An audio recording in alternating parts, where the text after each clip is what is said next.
October light slanted through the glass towers of Hayes Aerospace Technologies, cutting sharp angles across the executive parking lot where 50 engineers and department heads had gathered in a loose circle. The quarterly innovation showcase always drew a crowd. Victoria Hayes stood at the center champagne flute catching afternoon sun, her other hand wrapped around a wireless microphone. At 43, she commanded every room she entered, blonde hair, pulled back in a style that suggested control. Without effort, her Alexander McQueen suit tailored to specifications that left no room for doubt about who made decisions here. The tradition had started 5 years ago, shortly after her father's death left her the company. Show off your new toys. Celebrate success. Remind everyone that Hayes Aerospace didn't just build components for other people's aircraft, it shaped the future of flight itself. Tesla Model S sedans occupied the premium spots near the entrance. A BMW i8 gleamed electric blue under the California sky. Marcus Webb from Advanced Propulsion had arrived in a Mercedes EQS that whispered when it moved all torque and silence, and $200,000 of German engineering. Then there was the Mustang. Victoria's gaze drifted to the back corner of the lot, where rust consumed a vehicle that should have been scrapped a decade ago. The hood wore corrosion like a disease spreading in patterns that suggested neither care nor attention. Passenger door hung slightly crooked, the kind of misalignment that spoke of an accident never properly repaired. Paint had faded to a color between dried blood and old brick, the kind of finish that made you wonder if the car had always been this shade, or if time had simply beaten the original hue into submission. She raised the microphone, letting silence build until every phone was raised, every face turned her direction. Ladies and gentlemen, I present to you the future of transportation. Laughter rolled through the crowd like thunder before a storm. Someone shouted about finding it in a junkyard. Another voice called out, asking if it ran on optimism and duct tape. Victoria let the moment stretch, feeding on the energy, the validation, the simple pleasure of being the person everyone watched. The quarterly showcase had become more than tradition. It had become theater, and she'd learned from her father that business was always theater when you knew how to play it right. Brad Thornton appeared at her elbow, 42 years old, and Harvard-educated vice president of operations, and the kind of man who kept two cars because one couldn't possibly contain all his success. His smile carried that particular edge of someone who measured his own worth by the discomfort he caused in others. Victoria, we should probably get started with the actual presentations. She waved him off as without looking, the attention fixed on that rusted disaster occupying valuable real estate in her parking lot. Not yet. I want everyone to see this first. 30 feet away, Jake Sullivan stood with a mop handle gripped in hands that bore calluses from work that left permanent marks. Gray coveralls hung loose on his frame. At 52, he looked closer to 60 shoulders bent from years of labor that measured value in square feet, clean per hour, rather than innovations launched or markets captured. He'd been pushing that mop bucket across the lobby floor when noise from outside had pulled him toward the glass doors, drawn by something he couldn't quite name, but recognized anyway, the particular quality of laughter that came at someone's expense rather than from genuine joy. 4 years he'd worked here. 4 years of existing in that peculiar space where people looked through you rather than at you, where your presence mattered only in its absence, noticed only when trash cans overflowed, or floors bore scuff marks, or bathrooms ran out of paper towels. The Hayes Aerospace campus sprawled across 40 acres in Mountain View glass and steel, an ambition made manifest, and Jake Sullivan cleaned it all. Every surface, every corner, every trace that humans had occupied these spaces and left their mess behind. He recognized some faces in that crowd. Patricia Reeves from engineering, brilliant and focused, the kind of mind that could see 3 moves ahead in any technical problem. David Kim from propulsion systems, young enough to still believe that innovation alone could change the world. Marcus Webb, whose new Mercedes probably cost more than Jake had earned in the last 3 years combined.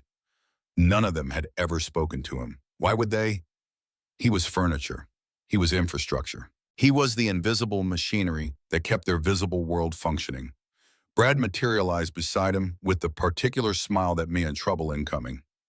Jake, Victoria wants to see something. The request landed like an order because that's exactly what it was. Jake leaned his mop against the wall, feeling the weight of every eye that would soon turn his direction. He'd known this moment was coming. Part of him had been waiting for it since the day he'd submitted his application under a false name, fabricated a history that suggested no education beyond high school, no career beyond manual labor, no past beyond the person who showed up to clean. He followed Brad through the glass doors into sunshine that felt too bright, too exposed, too much like stepping onto a stage where the performance had already been written, and all that remained was playing his assigned role. The crowd parted as he approached. Victoria's voice carried across the parking lot, amplified by speakers someone had positioned for maximum effect. There he is, our guest of honor. Jake stopped walking. Every face turned toward him, phones raised to capture whatever was about to happen, that particular hunger for entertainment that came from watching someone else's discomfort. Brad gestured him forward with the impatience of someone who had meetings scheduled and deals to close and a life that mattered beyond this parking lot theater. Come on, don't be shy. We're doing our quarterly innovation showcase. Everyone shows off their new rides, talks about the future of transportation. I thought we should be inclusive. Even our support staff deserves recognition. Laughter rippled outward from Victoria like stones dropped in still water. Jake felt his jaw tighten, muscles bunching under skin, weathered by years of exposure to chemicals and cleaners, in the particular kind of erosion that came from doing work nobody noticed. He thought about walking away. He thought about maintaining the careful invisibility he'd cultivated for 4 years. He thought about Sarah, the hospital room, her hand in his so small and fragile toward the end, all the strength that had built engines and solved problems and believed in futures that seemed impossible, but reduced to barely enough energy to whisper those final words. Don't let them bury it, Jake. Don't let them win. Victoria raised the microphone again, playing to her audience with the skill of someone who'd learned performance from a master. That is your car, isn't it? The vintage model in the back. More laughter, louder this time. Someone whistled. Someone else made a comment about classic restoration that drew fresh waves of amusement. Jake stood very still, aware of the weight pressing against his chest. The engine hidden beneath that rusted hood. The technology that could change everything if he let it. The promise he'd made to a dying woman that he would finish what they'd started together. Something shifted inside him then. 4 years of invisibility cracking like old paint under pressure. You want to see if it runs, the laughter stuttered and stopped. Victoria raised an eyebrow, champagne glass, paused halfway to lips, painted a shade of red that probably had a name like authority or confidence or power. Brad's hand landed on Jake's shoulder with pressure that suggested retreat, that implied this was the moment to back down and remember his place in the hierarchy. Jake, maybe you should just... But Jake was already walking toward the Mustang. The crowd parted again, confusion replacing amusement. Whispers starting up behind him like wind through leaves. What's he doing? Is he serious? This should be interesting. Each step carried weight, carried history, carried the memory of every blueprint Sarah had drawn, every calculation they'd refined together, every night spent in their garage, chasing an idea that seemed impossible until it wasn't. He reached the car and put his hand on the door handle. Metal warm from afternoon sun, familiar under his palm, comforting in the way that only things you've touched 10,000 times could be. The door opened with the squeal of hinges that needed oil. Had needed oil for years, would probably always need oil, because some things you left exactly as they were, preserved in their imperfection, as reminder of where you'd been and how far you'd come. Jake slid into the driver's seat. The smell hit him immediately, old leather and motor oil, and something else, something only he could identify anymore. Sarah's perfume. Faint now, almost gone, fading the way memories faded, when you had nothing left but the ghost of presence, the shadow of what had been. He'd sprayed it on the seats every few months for the first 5 years after she died, then every year, then only on their anniversary. Now it was almost gone, and he didn't know if losing it completely would be relief or final surrender.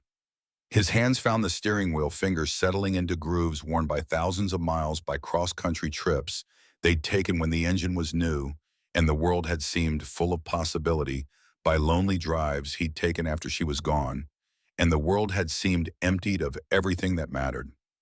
I'm sorry, I tried to stay invisible, but they won't let me. He spoke to her, to the absence, to the memory that lived in this car more vividly than anywhere else. Then he turned the key. The engine didn't sputter or cough or wheeze or groan. It didn't make any of the sounds you'd expect from a 50-year-old car, with rust eating its hood, with a passenger door that hadn't closed right since 2009, with paint faded to the color of regret.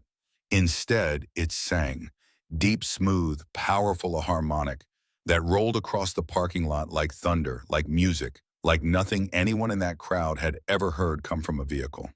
The sound was wrong in every way that mattered to conventional understanding of how engines worked. Too clean, too perfect, too alive. It hummed with frequencies that shouldn't exist in combustion, with resonances that suggested something other than gasoline, burning in chambers with a quality that made people's teeth vibrate and their chest cavities thrum in sympathetic response.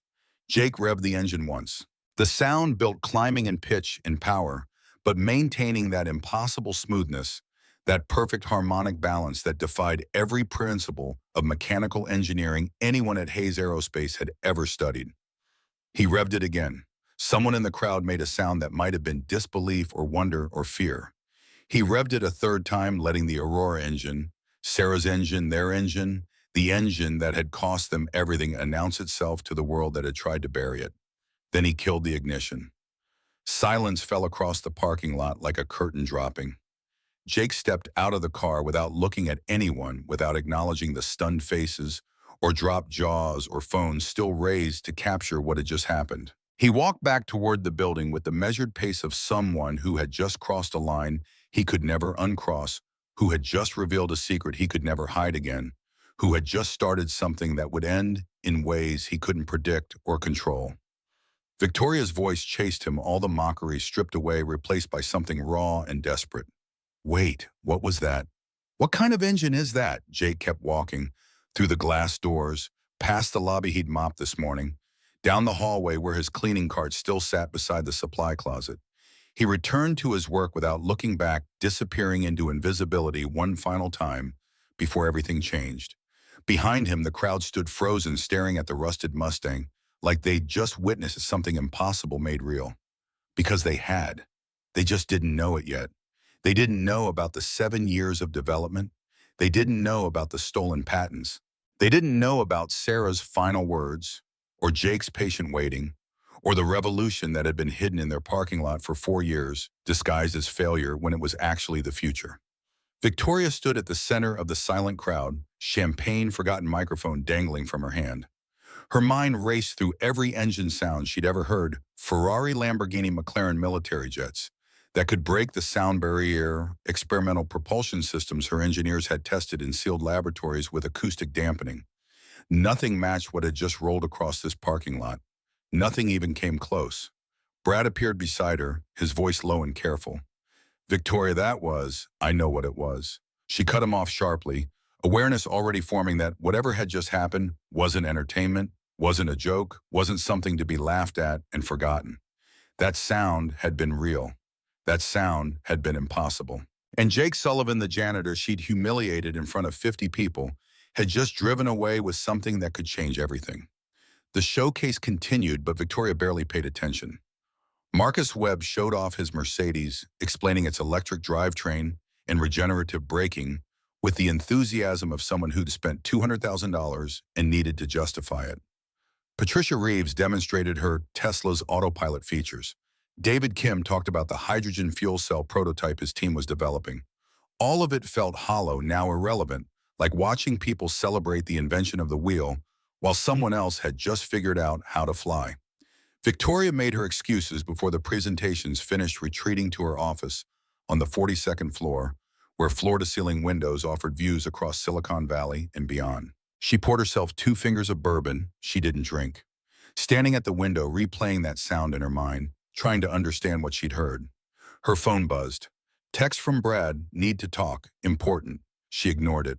Her father's voice echoed in her memory, advice he'd given her before he died, when cancer had reduced him from titan of industry to frail figure in a hospital bed, when death had made him reflective in ways he'd never been while building his empire. Victoria, the most dangerous moment in business is when you think you understand everything. That's when someone comes along with something you've never seen before and destroys you. William Hayes had died 7 years ago, leaving her a company worth $4 billion, leaving her his legacy, leaving her the weight of following a man who'd built empires from nothing. She'd spent every day since trying to prove she belonged in his shadow, that she could carry forward what he'd started, that being born into wealth didn't make her weak or unworthy or less than he'd been. Now she stood in her office, and wondered what else he'd left her that she didn't know about. The bourbon stayed untouched. Victoria returned to her desk and opened her computer, fingers moving across keys with the precision of someone who'd learned that information was power and knowledge was currency, and understanding your enemies meant first understanding yourself. She pulled up personnel files, searching for Jake Sullivan, finding his employment records sparse and unremarkable. Hired 4 years ago. Background check showed high school education, no college, spotty work history before Hayes Aerospace. References from previous janitorial positions that nobody had bothered to verify because who investigated janitors? She dug deeper. Social media presence non-existent. Credit history minimal. Address a small apartment in East Palo Alto, the kind of place where people lived when they wanted to be close to Silicon Valley wealth without being part of it. Nothing suggested anything beyond exactly what he appeared to be, a middle-aged man doing manual labor, living paycheck to paycheck, invisible in the machinery of American economic hierarchy.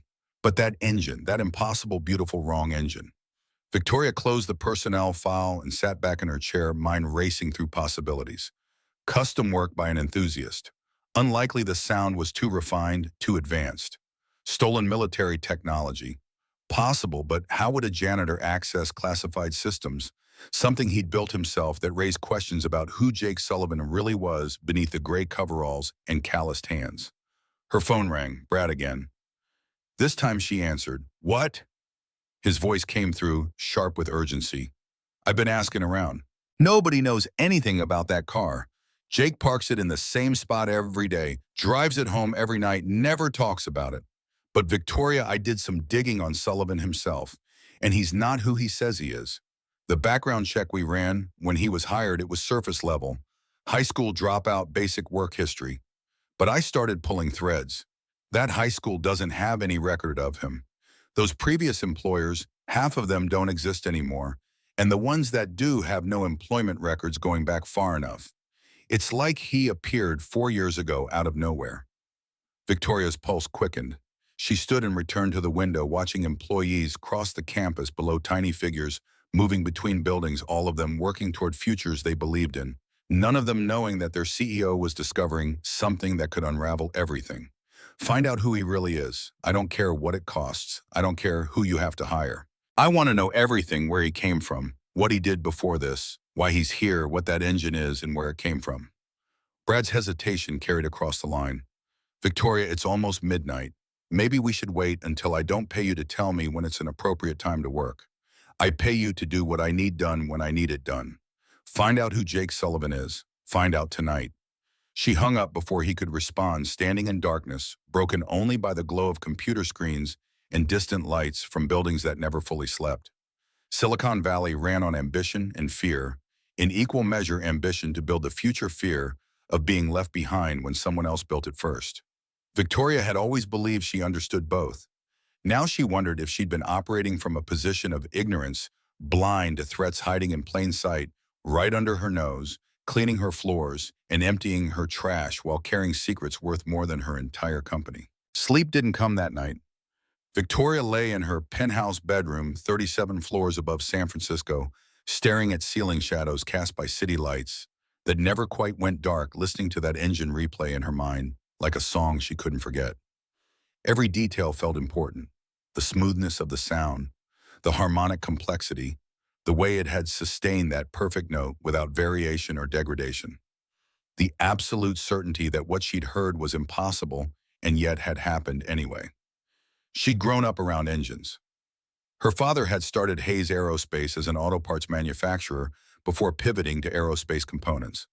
She'd spent childhood weekends in garages and factories, surrounded by the smell of gasoline and the roar of combustion, learning to distinguish a Ferrari V12 from a Lamborghini V10 by sound alone, understanding that power and performance could be measured in frequencies and harmonics as much as horsepower and torque. That engine in Jake's Mustang wasn't anything she'd ever encountered.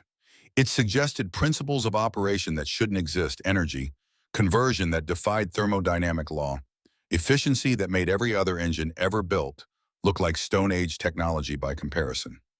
At 2 in the morning, her phone buzzed. Text from Brad. Got something. You need to see this. She called him immediately. It's 2 a.m. What did you find? Brad's voice carried an edge she'd never heard before, something between excitement and fear. Jake Sullivan, age 52, born in Boston. Bachelor's degree in mechanical engineering from MIT summa cum laude. Master's from Stanford. After graduation, he spent 12 years at NASA's Jet Propulsion Laboratory in Pasadena, working on advanced propulsion systems for deep space missions. Published 14 papers on energy conversion and thrust generation. Won 2 awards for innovation. The guy was a rising star in aerospace engineering. Victoria sat up in bed, heart hammering. Every word Brad spoke was a piece falling into place, a picture emerging from fragments that had seemed meaningless until you understood how they connected. Then what the hell is he doing mopping my floors? That's where it gets strange. About 15 years ago, he just disappears. Leaves NASA, stops publishing, drops off the professional grid completely. No employment records, no conference appearances, nothing. Then 4 years ago, he shows up at Hayes Aerospace applying for a janitor position with a completely fabricated background that lists him as a high school dropout. Someone with those credentials doesn't just become a janitor. Not unless they are hiding. Not unless they have a reason to disappear. Brad's pause suggested he was weighing whether to say what came next.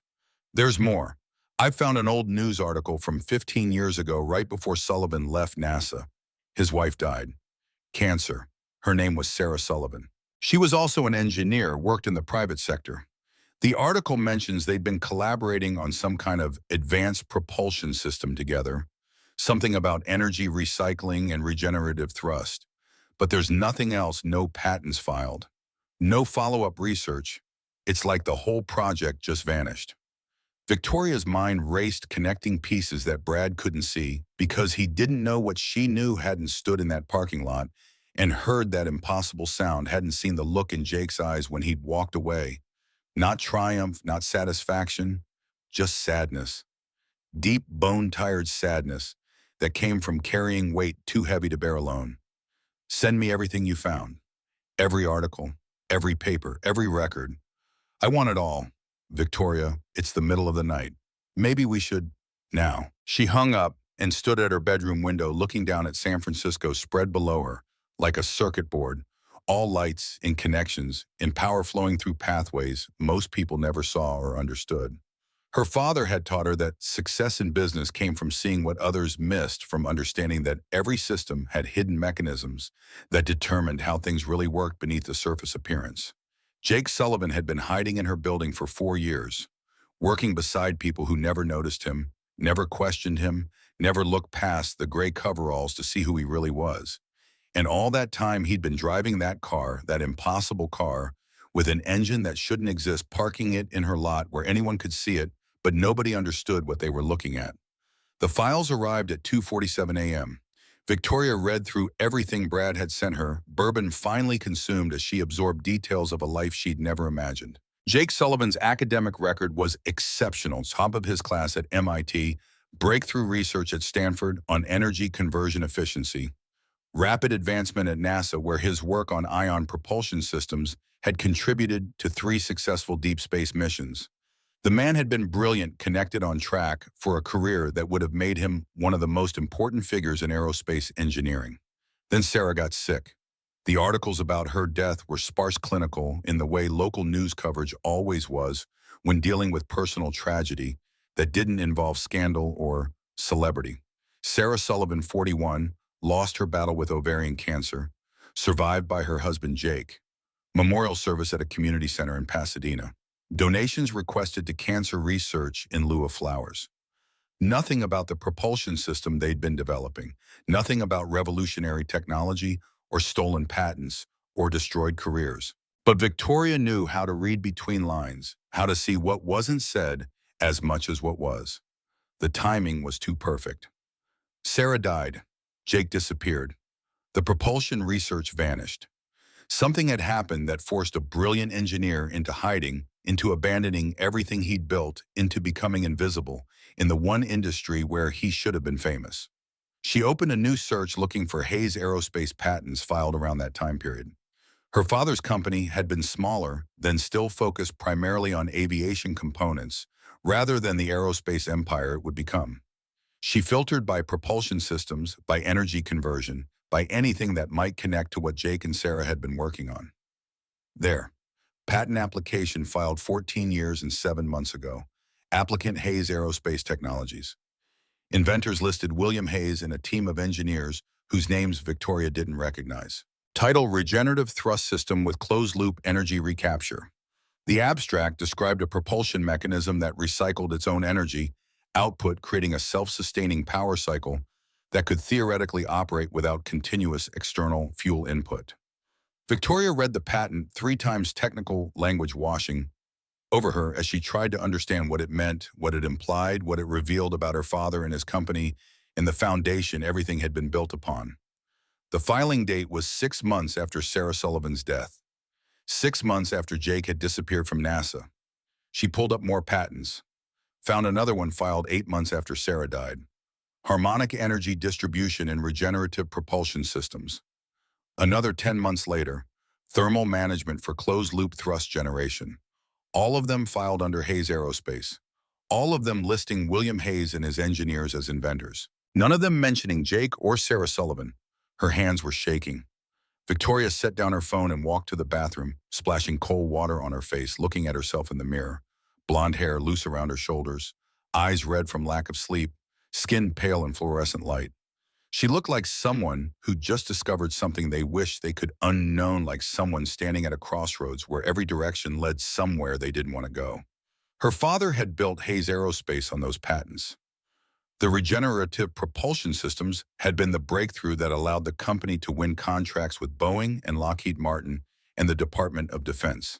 Those contracts had generated the capital to expand into satellite systems and deep space components. Everything Victoria had inherited, everything she'd spent 7 years trying to prove she deserved all of it, traced back to technology her father had claimed as his own 14 years ago, right after 2 engineers had lost everything. She didn't want to believe it, didn't want to accept that William Hayes, her father, the man who taught her about integrity and excellence and the responsibility that came with power, didn't want to accept that he could have stolen from people who were grieving, who were vulnerable, who had no way to fight back. But the timeline was too perfect. The patents were too specific. And Jake Sullivan was driving around in a car with an engine that sounded like nothing else on Earth, an engine that suggested he and Sarah had actually built what those patents described, had made it work when her father's engineers never could. Victoria returned to her bedroom and pulled up one more search. News articles about Hayes Aerospace from 14 to 15 years ago.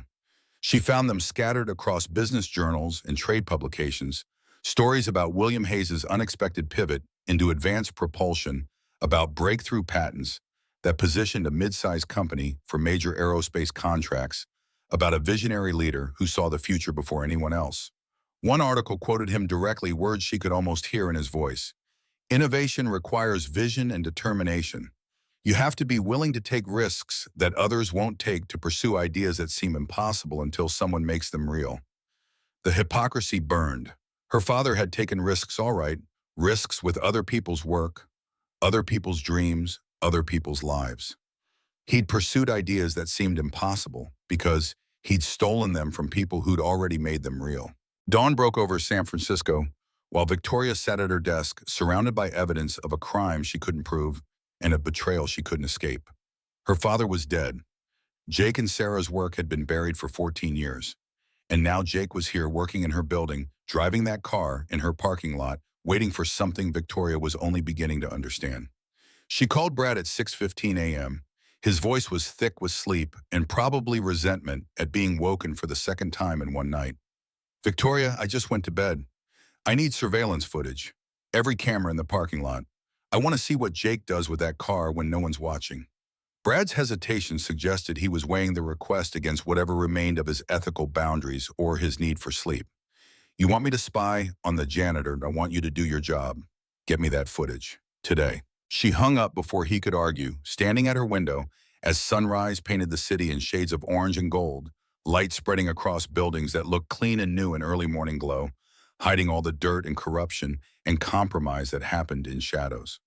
Silicon Valley ran on innovation and disruption, on destroying old systems and building new ones, on the romantic notion that smart people with good ideas could change the world. But what happened when the smart people with good ideas had everything stolen from them? What happened when the system they tried to change destroyed them instead? What happened when the people celebrating innovation were actually celebrating theft?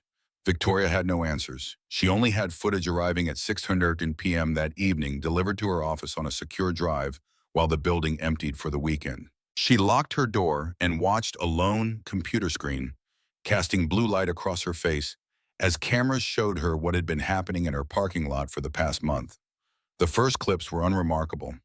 Jake arriving each morning at 5:30, parking the Mustang in the far corner, same spot every day. Walking into the building with a lunchbox and a thermos, shoulders bent face down and visible. Nothing unusual, but the later footage was different. Jake leaving each night at 11:00 p.m., 3 hours after his shift officially ended. He didn't go straight to his car. Instead, he walked to the trunk, opened it, pulled out a small toolbox. Then he popped the hood and disappeared into the engine compartment. Victoria leaned closer to the screen. The camera angle wasn't ideal, but she could see enough. Jake adjusting components, connecting wires, checking gauges on some kind of handheld device that displayed readouts she couldn't decipher. This wasn't casual maintenance. This was engineering.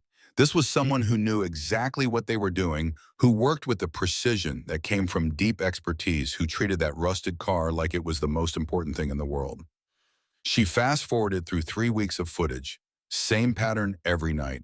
Jake stayed late, worked on the engine for 2 or 3 hours, then drove home. Nobody noticed because nobody was there. Nobody cared because nobody understood what they were seeing. He was just the janitor. He was just furniture. Then Victoria found it. Footage from 11 days ago, timestamp showing 11:47 p.m. Jake disconnected something from the engine, a fuel line maybe, though she couldn't be certain from the angle. He stepped back, got in the car, started it. The engine ran. The camera didn't capture sound, but Victoria could imagine it based on what she'd heard that afternoon. That perfect, impossible harmonic. That smooth, sustained note. The engine ran for 10 minutes with no fuel line connected. 10 minutes of operation without external energy input. 10 minutes of proof that everything in those patents her father had filed was real, was possible, was actually functioning in a rusted Mustang in her parking lot. Jake shut down the engine, reconnected the fuel line, closed, the hood, drove away. The cameras captured him leaving the lot at 12:03 a.m., taillights disappearing into darkness, carrying a secret that could change everything. Victoria paused the video. Her hands were shaking. The implications cascaded through her mind like dominoes falling. If the engine worked, if the technology was real, if Jake had been perfecting it for 14 years, while her father's stolen patents sat in archives unused because nobody at Hayes Aerospace could make them functional, then everything she believed about her company's success was built on a lie. But more than that, if Jake was here, working in her building, maintaining his invisibility while driving that car in her parking lot every single day for 4 years, then he wanted something. He was waiting for something. And Victoria had just given it to him by humiliating him in front of 50 people, by forcing him to reveal what he'd been hiding, by pushing him to start that engine and let the world hear what should have stayed secret. She'd walked right into whatever trap he'd been setting, and she didn't even know what the trap was yet. The weekend passed in fragments of research and bourbon and sleepless nights. Victoria pulled every file Hayes Aerospace had on propulsion systems, reading through technical documents she barely understood, looking for any mention of Jake or Sarah Sullivan, finding nothing but the patents her father had claimed. She searched for legal records, for lawsuits, for any indication that Jake had tried to fight back when his technology was stolen. Nothing.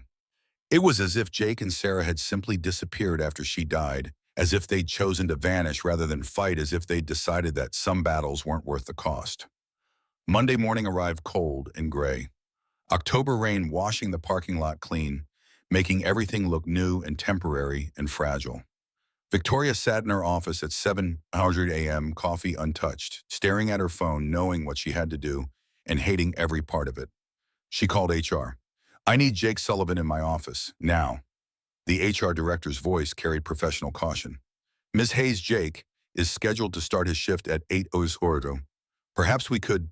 Now, I don't care if you have to call him at home and tell him to come in early. I want him in my office in the next 30 minutes. She hung up before receiving confirmation, standing at her window, watching rain stream down glass, distorting the view, until everything outside looked fluid and uncertain. This was the moment. This was when she'd either discover the truth or commit to maintaining a lie. Either way, there was no going back. Jake arrived at 7:28, still wearing street clothes, jeans, and a worn jacket, work boots that had seen better years. He stood near her office door like he was ready to flee at any moment, hands in pockets, shoulders tight. This close, Victoria could see details she'd never noticed before. Gray streaking through dark hair, lines around his eyes that spoke of stress more than age, hands scarred from burns or cuts, or the particular damage that came from working with machinery that could hurt you if you weren't careful. Sit down. Jake didn't move. His voice came quiet but firm. I'd rather stand. Please. The word felt strange in her mouth, this small surrender of power, this acknowledgement that she was asking rather than commanding. Jake studied her for a long moment, some kind of calculation happening behind dark eyes, then slowly lowered himself into the chair across from her desk. Victoria had rehearsed this conversation all weekend. She'd prepared questions and strategies and approaches designed to extract information while maintaining control. Now sitting across from someone who'd been invisible for 4 years, all her preparation felt hollow. I did some research on you, MIT, Stanford, NASA. You were a propulsion engineer. A good one from what I can tell. Jake's expression didn't change. That was a long time ago. Not that long. 15 years isn't ancient history, Jake. You could have worked anywhere after NASA. SpaceX would have hired you in a heartbeat. Boeing, Lockheed, Blue Origin. Hell, you could have started your own company. Why are you here pushing a mop around my building? I needed a job. Don't insult my intelligence. You have credentials that could get you six-figure positions anywhere in this industry. Instead, you're earning minimum wage doing manual labor under a fake identity. Why? Jake leaned back in his chair and something flickered in his eyes. Not fear exactly, but wariness. The look of someone who'd been cornered before and learned to be careful. Maybe I like the peace and quiet. Maybe I got tired of chasing ambition and decided simple work was enough. Victoria leaned forward across her desk, voice dropping to something harder. You're hiding something. That car of yours, that engine, I've heard engines from Ferrari, from Lamborghini, from military jets that can break the sound barrier. I've never heard anything like what came out of your Mustang. Never. For the first time, emotion crossed Jake's face. Not anger, but something more complex, resignation maybe, or the weariness that came from carrying secrets too long. It's just an old car. Then you won't mind selling it to me. Silence filled the office like water rising. Victoria let it build, watching Jake's face looking for cracks in whatever armor he'd constructed around himself. When he spoke again, his voice was very quiet. It's not for sale. $50,000. Today. More than that car is worth by any measure. No, 100,000. No, Jake stood up slowly. I should get back to work. $200,000. Victoria's voice rose despite her best efforts to maintain control. $200,000 for a rusted piece of junk with a strange engine. Nobody says no to that kind of money. Nobody. Jake turned to face her fully. The exhaustion in his eyes was replaced by something else, now, something sharp and angry and long suppressed. You really don't understand, do you? His voice came out quiet, but it cut through the space between them with precision honed by years of hurt. You see that car, and you think asset. You think opportunity. You think something you can acquire and profit from. But that's not what it is. That car is all I have left of my wife. Every time I turn that key, I hear her voice. Every mile I drive, I feel her beside me. You can't buy that, not for 200,000, not for 200 million. Victoria felt something twist in her chest, an emotion she couldn't quite name but recognized as uncomfortable guilt, maybe, or shame, or the particular discomfort of realizing you'd been wrong about something fundamental. Everyone has a price, Jake. That's how the world works. No. He shook his head slowly, and Victoria saw something in his expression that looked almost like pity. Everyone doesn't. Some things are sacred. Some things matter more than money, more than success, more than everything you've built here. But you wouldn't understand that, would you? You've never lost anything that couldn't be replaced. The words landed like blows. Victoria opened her mouth to respond, to defend herself, to reassert control over a conversation that had slipped away from her completely. But Jake was already walking toward the door, already leaving, already finished with whatever this interaction had been. He stopped at the threshold without turning around. I know who your father was. I know what he did, what he built, and I know what he destroyed to build it. Victoria's blood went cold. What are you talking about? But Jake was already gone, door swinging shut behind him, leaving her alone with implications she didn't want to examine and truths she didn't want to face. The rest of Monday passed in a fog. Victoria sat through meetings she barely heard, but approved budgets. She didn't read, responded to emails with words that felt automatic and empty. Her mind kept returning to Jake's face when he talked about his wife, to the pain that had been raw and real, and still bleeding after 15 years, to the accusation in his final words before leaving. I know what your father destroyed. That night, Victoria stood in her penthouse and thought about William Hayes. Brilliant, ruthless, capable of great kindness and great cruelty. Those words Richard Morrison had used to describe him, and Victoria had never questioned them because they felt true. Her father had been complicated, had contained multitudes, had been human in all the contradictory ways humans could be. But what if complicated was just another word for corrupt? What if multitudes meant hiding sins behind charity? What if human meant capable of theft and betrayal and destroying people's lives when it served his purposes? Victoria poured bourbon, she didn't drink, and watched city lights spread below her, thinking about Jake Sullivan mopping her floors while driving a car that contained technology worth billions, maintaining his invisibility while carrying knowledge that could topple everything she'd built. 4 years he'd waited. 4 years he'd endured humiliation and obscurity and the particular indignity of being furniture in the world that should have celebrated him. Why, what was he waiting for? What did he want? The answer came to her slowly emerging from connections she'd been too blind to see. Jake wasn't waiting for revenge. He wasn't planning some dramatic confrontation. He was waiting for someone to see, waiting for someone to notice. Waiting for the person who'd inherited William Hayes's empire to discover what her father had done and make a choice about who she wanted to be. And Victoria had failed that test. She'd seen the engine and thought opportunity. She'd discovered Jake's credentials and thought threat. She'd offered money because that was the only currency she understood, the only way she knew how to solve problems, or acquire things, or navigate a world where everything had a price. Jake had been right. She'd never lost anything that couldn't be replaced.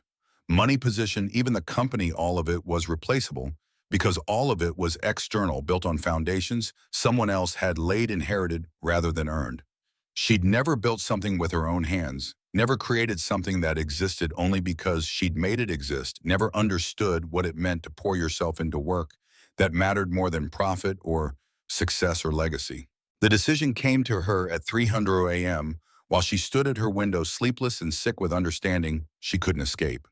If Jake wouldn't sell the car, if he wouldn't give her what she wanted, if he insisted on maintaining his invisible presence in her building while carrying secrets that could destroy everything, then she'd eliminate the problem. She'd fire him, remove him from Hayes Aerospace, get him out of her building, off her property, away from her people. If he wasn't an employee, he couldn't hurt her company. If he wasn't there every day reminding her of questions she didn't want to answer, she could go back to running her business and forget about engines that shouldn't exist and fathers who might have been thieves. It was cowardice, and she knew it. But knowing didn't stop her from picking up her phone and texting Brad, "Fire Jake Sullivan. I want him gone by end of day tomorrow. Have security escort him out. Make sure he doesn't take anything from the building." Brad's response came immediately surprising for 3:00 a.m. On what grounds? Victoria stared at the question for a long moment before typing, "I don't need grounds. I'm the CEO. Make it happen." Tuesday morning arrived, gray and cold rain still falling, October sliding toward November, with the particular melancholy that came with shortening days and dying light. Victoria arrived at her office at 6:00 a.m., coffee, untouched mind, racing through justifications and rationalizations, and all the small lies she told herself to make the decision feel necessary rather than cruel. Jake Sullivan was a liability. He was operating under false pretenses. He represented unknown risk to company security. All of it was technically true. None of it was the real reason she wanted him gone. The real reason was that looking at him made her see things she didn't want to see. made her question things she'd accepted her entire life, made her wonder if the empire her father had built was worth celebrating or worth burning down. Brad appeared at her door at 9:47, looking uncomfortable in the way of people who'd been ordered to do something they disagreed with, but lacked the courage to refuse. It's done. Security's escorting him out now. Victoria nodded without speaking, turning to her window, watching rain streak glass, not wanting to see Brad's face, not wanting to acknowledge what she'd just done. Behind her, she heard him leave, door closing with soft finality. She stood at that window for 20 minutes, paralyzed by something between guilt and relief, knowing she should feel one or the other more strongly, but finding herself suspended between them. Then movement caught her eye. Security guards crossing the parking lot below, Jake Sullivan between them, no longer wearing gray coveralls but street clothes, again shoulders straight rather than bent, walking with the measured pace of someone who'd expected this, who'd prepared for it, who'd known all along that this moment was coming. Victoria pressed her hand against cold glass, watching three figures move through rain toward that rusted Mustang. She could see it from here, could trace its outline against wet asphalt, could remember the sound it had made 3 days ago when Jake had started the engine and announced to everyone who had ears that impossible things were possible if you were brave enough, or desperate enough, or brilliant enough to make them real. Jake reached the car. Security guards stood back as he opened the door, as he settled into the driver's seat, as he turned the key one final time. Victoria couldn't hear the engine from 42 floors up, couldn't hear that perfect harmonic through glass and distance and rain, but she remembered it, God. She remembered it the way it had rolled across the parking lot like thunder, like music, like everything she'd been taught was impossible made suddenly undeniably real. Then Jake drove away, taillights disappearing through the gate, leaving Hayes Aerospace behind, leaving Victoria alone with the weight of what she'd done and the knowledge of what she'd lost and the growing certainty that she'd just made the biggest mistake of her life. She thought it was over. She thought removing Jake would make the problem disappear, would let her return to running her company and forget about engines and accusations and the uncomfortable questions that kept her awake at night. She had no idea that she'd just lit a fuse that had been waiting 15 years to burn, that she'd just triggered events that would unravel everything she thought she knew about herself and her father and the empire they'd built on foundations she'd never examined too closely. 6 days passed. Victoria tried to return to normal board meetings and investor calls and strategic planning sessions that felt hollow but necessary. She tried not to think about Jake Sullivan or his impossible engine or the look in his eyes when he talked about his dead wife. She tried to convince herself that firing him had been the right decision, the smart decision, the only decision that made sense from a business perspective. She failed. Every night that engine sound replayed in her mind. Every morning she woke wondering where Jake had gone and what he was doing and whether he'd simply disappeared again or whether something else was coming, something she couldn't predict or control or stop. The answer came on the 6th day at 3:40 a.m. when her phone rang and Patricia Reeves's voice came through tight with urgency. Victoria, turn on the news, Channel 4. Right now. Victoria fumbled for the remote, hard-hammering knowing before the screen flickered to life that whatever she was about to see would change everything. The image resolved: small press conference, modest production, simple backdrop. And at the center, looking different than he had 6 days ago, stood Jake Sullivan, clean-shaven, wearing a simple suit, eyes clear and focused, all the exhaustion replaced by something else. Something that looked like purpose, like determination, like a man who'd been waiting 15 years for this exact moment. His voice came through her speakers, calm and measured and absolutely certain. I'm pleased to announce that Aurora Dynamics has received federal funding of $22 million for the development of our clean energy propulsion system. This technology, which my late wife Sarah and I developed together over 15 years ago, has the potential to revolutionize not just aerospace, but transportation as a whole. Victoria stopped breathing. The remote fell from her hand, clattering against hardwood floor, forgotten. On screen, Jake continued his voice, filling her bedroom like prophecy, like judgment, like the future arriving ahead of schedule. The Aurora engine is a self-sustaining power system that recycles its own energy output. In laboratory conditions, our prototype has run continuously for 72 hours without any external fuel source. We believe this technology can reduce carbon emissions in aviation by up to 90%, while simultaneously increasing efficiency and reducing operating costs. Reporters erupted with questions, voices overlapping in urgency. One cut through louder than the rest. "Mr. Sullivan, is it true that this technology was stolen from you 15 years ago?" Jake paused. Something shifted in his expression, some old wound opening fresh. "There will be a time to discuss the history of this technology. For now, I want to focus on the future and what the Aurora engine can do for the world. My wife believed this technology could help people. That's what matters. That's what I'm here to honor." The screen cut to reporters analyzing the announcement, experts weighing in on implications, stock tickers showing Hayes Aerospace dropping 3% in after-hours trading. Victoria muted the television and sat in darkness, trembling, mind racing through everything that had just happened and everything it meant. 22 million in federal funding, a technology that could make her entire company obsolete. Jake Sullivan, the janitor she'd humiliated and fired, now the face of the future, vindicated and validated, and carrying the proof that everything her father had built was stolen from people who couldn't fight back. But it was that reporter's question that made her blood run cold, that made her understand fully what Jake had been doing for 4 years while mopping her floors. He'd been building a case. He'd been gathering evidence.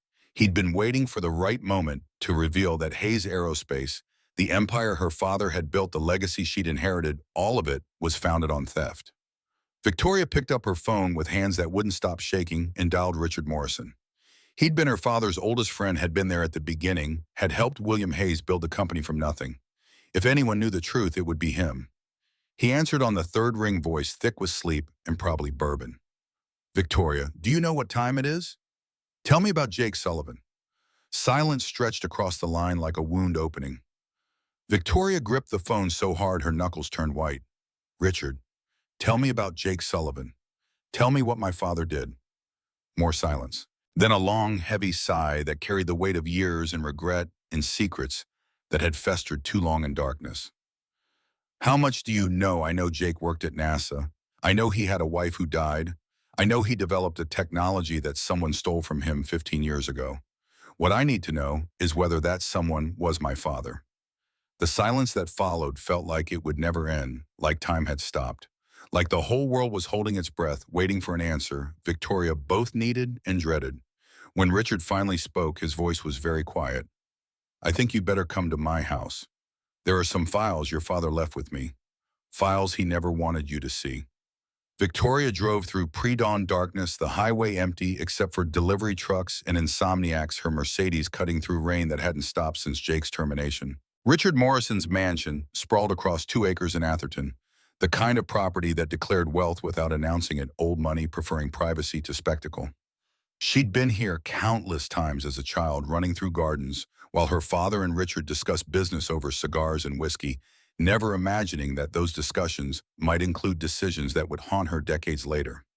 Richard opened the door before she could knock, 81 years old, wearing a bathrobe that probably cost more than most people's monthly rent, eyes sharp despite the hour. He'd aged since her father's funeral, holders more stooped, skin more papery, the inevitable erosion of time. But his gaze carried the same intensity she remembered from childhood, the look of someone who missed nothing and forgot less. He led her through hallways lined with art her father had helped him acquire, into a study that smelled of leather and old wood and secrets kept too long. A manila folder sat on the desk between 2 chairs, positioned as if Richard had been expecting this conversation for years, just waiting for Victoria to arrive and ask the right questions. "Your father was a complicated man, brilliant, ruthless, capable of great kindness and great cruelty, sometimes in the same breath." Victoria remained standing, too wired with adrenaline and dread to sit. "Did he steal the Aurora engine?" Richard lowered himself into one of the chairs with the careful movements of age joints protesting. "Steal is a strong word." He handed her the folder. "But yes, in essence, yes." The folder was heavier than it should have been, as if the papers inside had absorbed weight from the secrets they contained. Victoria opened it with hands that trembled, despite her best efforts at control. Inside, legal documents, patent applications, internal memos, and at the bottom a handwritten letter in her father's unmistakable script, precise, businesslike, completely devoid of sentiment. She read standing up, unable to sit, unable to process what each page revealed, except to move to the next. driven by the same compulsion that made people stare at accidents, that made them unable to look away from disasters even when every instinct screamed to run. 15 minutes later, she looked up. Her face had gone pale. He destroyed them. Jake and Sarah came to my father for funding, for partnership, and he took everything. Richard reached across the desk, took her hand, with fingers gnarled by arthritis and age. He saw an opportunity, a young couple with no money, no connections, no way to defend themselves, and technology that could be worth billions. Your father was many things, Victoria, but sentimental wasn't one of them. Victoria stared at the letter in her hands, her father's handwriting, clear and damning. Acquired Sullivan thermal regeneration patents. Legal team estimates settlement cost at $2.3 million to suppress all claims, worth billions in long-term applications. Sullivan will never recover financially or professionally. Project Aurora terminated. Technology secured. Clinical, efficient, monstrous in its casual destruction of 2 lives. She found more documents. Patent applications filed in Hayes Aerospace's name 6 months after Sarah's death. Legal threats sent to Jake Sullivan, warning of frivolous litigation if he challenged ownership. Cease and desist letters drafted by attorneys billing $800 per hour. A paper trail documenting systematic theft dressed up as business strategy. I mocked him. I humiliated him in front of the whole company. I fired him. Victoria's voice came out hollow, scraped, raw. And the whole time he knew. He knew what my father did, and he never said a word. Richard squeezed her hand gently. The question now is, what are you going to do about it? Victoria looked at the folder, at the evidence of her family's betrayal, at the truth she could no longer escape or ignore or rationalize away. For the first time in her life, she had absolutely no idea what to do. No strategic plan, no clear path forward. She was standing at a crossroads where every direction led somewhere she didn't want to go, faced with a choice between the person she'd been and the person she might become.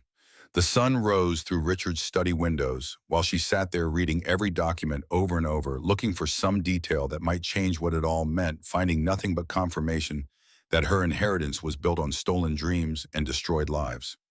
Richard appeared around 6 with coffee she barely tasted. Dawn light made the study seem different, warmer, less oppressive, as if morning could wash away the stains of what had happened in darkness 15 years ago. You should get some sleep. How did you live with this, all these years knowing what he did? Richard's expression carried the particular sadness of someone who'd made peace with compromises they wished they'd refused. Your father was my best friend for 40 years. I loved him like a brother, but I never said I was proud of everything he did. Some things I watched happen and said nothing, because stopping him seemed impossible, because the damage was already done, because I was a coward. He paused, looking out the window at grounds maintained by gardeners who arrived before dawn and left after sunset at beauty built on wealth that might have come from questionable sources. That's my sin to carry. Don't make it yours. Victoria stood abruptly, the folder clutched against her chest. The technology in those patents, the Aurora engine, it's real. I've seen it, heard it. Jake has been driving it around for 15 years in that old Mustang. It works. It could change everything. Aviation, transportation, energy, infrastructure. Worth billions. She turned to Richard, desperate for answers he couldn't provide. Why didn't my father ever use it? Why steal something and let it sit in archives for 14 years? He couldn't make it work. Richard's answer came quiet but definitive. Your father had his engineers study those patents for years after he acquired them. They built prototype after prototype. Nothing performed like what Jake and Sarah had described. The blueprints were incomplete. The Sullivans had kept critical components in their heads, details that couldn't be reverse engineered from documents alone. Without their cooperation, the technology was useless. So he stole something he couldn't even use. He stole it so no one else could use it. That was enough for him, denying that advantage to competitors controlling a space he couldn't occupy himself. Classic William Hayes strategy. Victoria walked to the window, watching gardeners move across the lawn with practiced efficiency, thinking about all the people who worked invisibly to maintain systems they didn't control, who kept machinery running for others' benefit, who understood intimately how things worked while receiving none of the recognition. I need that engine, not just for the company, for everything. Clean energy for the entire aviation industry, reduced emissions, sustainable transportation. This isn't just about money anymore. Richard studied her face with an expression that suggested he was looking for something specific, some indication of who she really was beneath the inheritance and title and assumptions. Is that really why you want it? Or is it because you can't stand the thought that a janitor has something you don't? The question hit like a slap. Victoria wanted to deny it, wanted to claim noble intentions and humanitarian goals and visionary leadership. But something in Richard's eyes made lying impossible, made her see herself with the same clarity that had revealed her father's sins. I don't know. I honestly don't know what I want anymore. I just know I can't let this go. Richard nodded slowly, understanding or judgment, she couldn't tell which. Then I suppose you'd better figure out who you really are before you do something you can't take back. Your father spent his whole life taking things from people who couldn't fight back. He died rich and powerful and completely alone with a daughter who loved him but never really knew him. Is that the legacy you want to continue? Victoria left as dawn solidified into morning, driving back to San Francisco with the folder beside her, evidence of crimes that couldn't be prosecuted because the perpetrator was dead and the statute of limitations had expired, and justice was a luxury afforded only to people with resources to pursue it. The city woke around her as she crossed the bridge, delivery trucks and early commuters and joggers chasing endorphins before another day of work they might love or hate or simply endure. She didn't go to Hayes Aerospace, didn't go to her penthouse. Instead, she drove to a storage facility in Menlo Park, rented the largest unit available with a credit card she'd rarely used, and started making calls. Patricia Reeves answered on the third ring, voice thick with sleep and confusion. Victoria, it's 6:45 in the morning. I need equipment, machine tools, diagnostic systems, everything we use for prototype development. I need it delivered to a storage unit in Menlo Park. Silence stretched across the line, broken only by what sounded like coffee being poured. The board is meeting in 3 hours. They're going to vote you out officially, make the termination formal. You have to be there to defend yourself. No, I don't. Victoria's voice came out clearer than she expected, steadier, as if the decision was forming even as she spoke it. I'm done defending who I was. I'm going to become someone worth defending instead. Send me the equipment, Patricia. I'll pay for it myself. This isn't Hayes Aerospace business, it's mine. She hung up before Dr. Reeves could argue, before doubt could creep in and undermine the strange clarity she felt. Over the next 6 hours, Victoria transformed the storage unit into a workshop. She maxed out 3 credit cards buying parts and materials. She downloaded software and watched tutorial videos and read technical manuals until her eyes burned and her head ached with information she'd never needed before. How to weld aluminum, how to wire circuit boards, how to calibrate diagnostic instruments, how to work with her hands instead of just signing papers and attending meetings. At 2 in the afternoon, her phone buzzed with a news alert. Hayes Aerospace Board removes CEO Victoria Hayes in unanimous vote. Stock drops 7% on leadership uncertainty. She read the headline, set down her phone, and got back to work. The board could have the company. They could have her office and her title and her corner views of the Bay Area. She was building something else now, something that belonged to her alone. The binder Jake had given her became her Bible. She'd found it in the Mustang's trunk that first night after leaving Richard's house, her mind racing with desperate plans. If she couldn't have Jake's cooperation, maybe she could steal the binder, learn his secrets, replicate the technology without him. She'd return to Hayes Aerospace at midnight, bypass security with her executive access that hadn't been revoked yet, found the Mustang in the employee lot because Jake was still technically employed for another 12 hours. The binder had been in the trunk, wrapped in plastic, protected from moisture and time. She'd taken it without permission, without asking, driven by the same impulse that had made her father steal patents and destroy careers. The belief that wanting something badly enough justified taking it. Now sitting on concrete floor in a storage unit that smelled of motor oil and possibility, Victoria opened the binder and saw Sarah's handwriting for the first time. For Jake, for our future, for everyone who needs light in the darkness. The words hit her like a physical blow. This wasn't just engineering, this was love made tangible, hope converted to mathematics, faith that the universe could be better if humans were wise enough and brave enough and generous enough to build systems that served rather than exploited. Everything her father had never understood. Everything Victoria was only beginning to grasp. She turned the page and started reading. The mathematics were brutal layers of complexity that built on themselves like waves, each equation creating conditions for the next. Sarah and Jake hadn't just designed an engine, they'd created a philosophy of energy, a new way of thinking about power and motion, and the fundamental relationship between input and output. By 3 in the morning, Victoria's head pounded. She'd filled half a legal pad with notes, most of them questions she couldn't answer. The Chinese restaurant down the street had closed hours ago. The truck stop where she showered had locked its bathrooms for the night.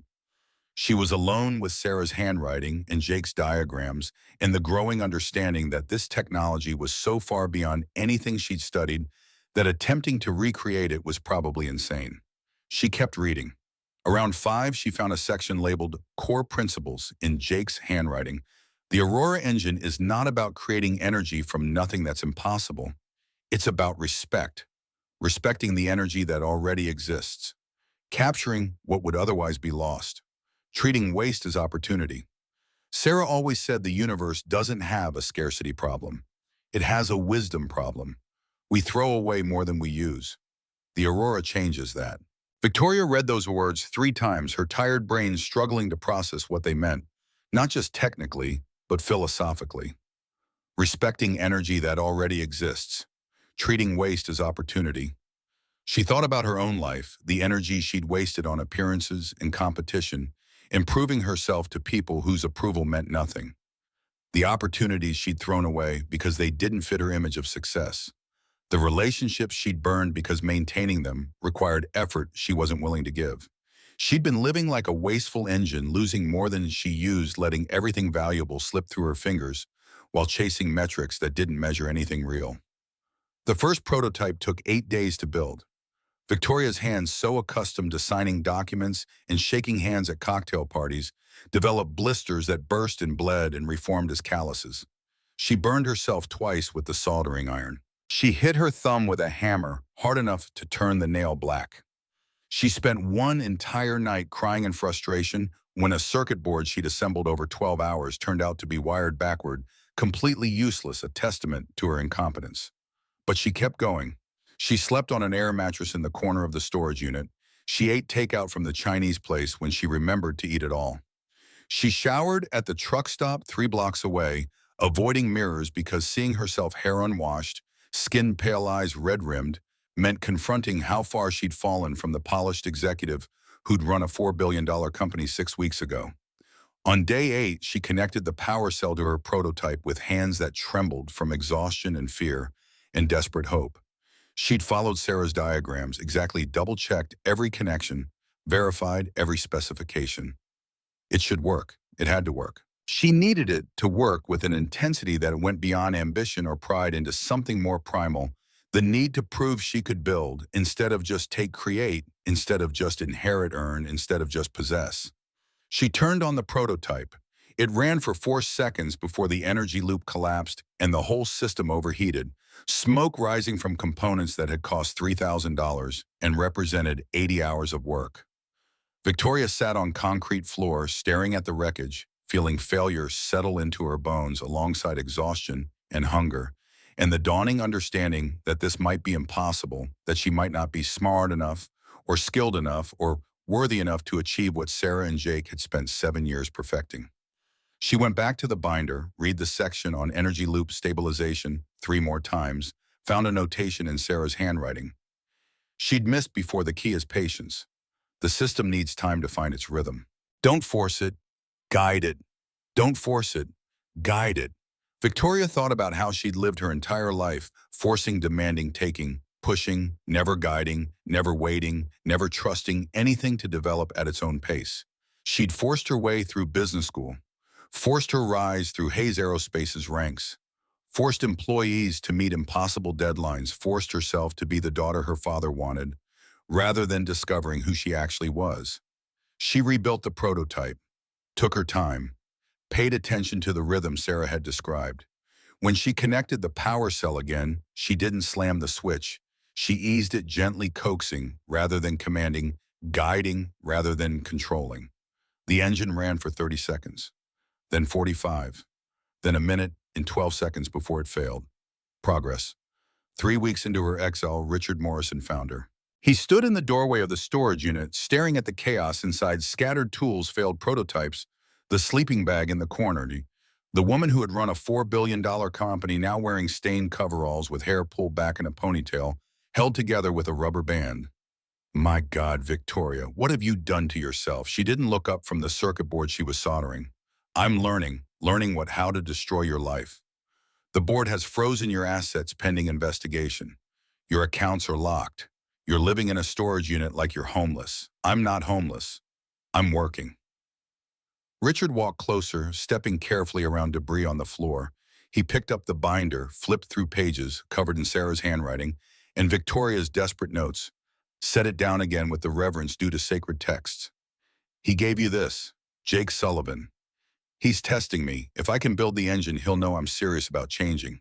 And if you can't, Victoria finally looked up, eyes bloodshot and exhausted, but carrying something Richard had never seen before, something that looked almost like peace. Then I'll keep trying until I can. The board is talking about criminal charges. They're saying you knew about the stolen patents all along, that you orchestrated the cover-up. Securities fraud, intellectual property theft, conspiracy. You could go to prison. Let them charge me. I don't care anymore. Richard's voice rose slightly despite his usual control. You should care, Victoria. This is your life, your freedom, your future. I spent my whole life caring about the wrong things. She set down the soldering iron, giving him full attention. Stock prices, board meetings, what people thought of me, what my father thought of me. Where did it get me? I was CEO of a company built on stolen dreams and I didn't even know it. I was so busy protecting my image that I never bothered to look at what was underneath. She held up the circuit board, examining it in fluorescent light. This is real. This work, this challenge, this attempt to build something instead of take something. Even if I fail, even if I go to prison, even if I lose everything, at least I'll know I tried to be different than him. Richard was quiet for a long moment. Then he reached into his jacket, pulled out an envelope thick with cash. Before I came here, I liquidated some holdings. $80,000. It's not much, but it should keep you going for a while. Victoria stared at the envelope, then at Richard's face, seeing something there she'd never noticed before. Guilt, regret, the particular pain of someone who'd made mistakes they couldn't undo, but could try to balance with different choices now. Why would you do that? Because I failed your father once. I watched him do terrible things and said nothing. I won't make the same mistake with you. He pressed the envelope into her hands. Be better than him, Victoria. That's all I ask. He walked to the door, paused without turning around. For what it's worth, I think Sarah Sullivan would have liked you. The person you're becoming, I mean, not the person you were. The breakthrough came on day 37. Victoria had rebuilt the prototype 9 times, each version running longer than the last, each failure teaching her something new about harmonics and energy flow and the delicate balance required to sustain regeneration. She'd learned to read Sarah's handwriting like a second language, to anticipate Jake's logic, to understand the philosophy behind every design choice. And finally, something clicked. It wasn't dramatic. No lightning bolt of inspiration, no sudden revelation. Just quiet understanding that had been building for weeks, pieces falling into place one by one until the whole picture became clear. The Aurora engine wasn't about dominating energy or forcing efficiency or imposing human will on natural systems. It was about harmony. Every component working with every other component, not against it. The system couldn't be forced or controlled. It had to be balanced, guided, respected. Victoria made one final adjustment to the energy flow regulator, a small change she'd overlooked dozens of times before. She connected the power cell, held her breath, turned the key. The engine started. Smooth, quiet, perfect. She watched diagnostic readouts, waiting for the collapse that always came, waiting for overheat warnings or cascade failures or any of the 100 ways the system could degrade. 5 minutes passed. 10. 20. The energy loop held, recycling its own output, feeding back into itself, sustaining motion without external fuel. It wasn't perpetual, nothing was perpetual, but it was close. Closer than anything humanity had ever built. Victoria sat on concrete floor and cried. Not from exhaustion, though she was exhausted. Not from relief, though she was relieved. She cried because she'd built something real. Something true, something that mattered beyond profit or legacy or any metric her father had ever taught her to value. And she cried because she understood now what Jake had lost when Sarah died. Not just a wife, but a partner who'd shared this vision, who'd believed in building systems that served rather than exploited, who'd poured her heart into technology that could help people if only they were brave enough to finish it. She called Jake the next morning, hands still trembling. "It works, the engine I built. It's been running for 14 hours straight." Silence on the other end stretched long enough that Victoria wondered if he'd hung up. "Did you hear me? I said I built it. I heard you."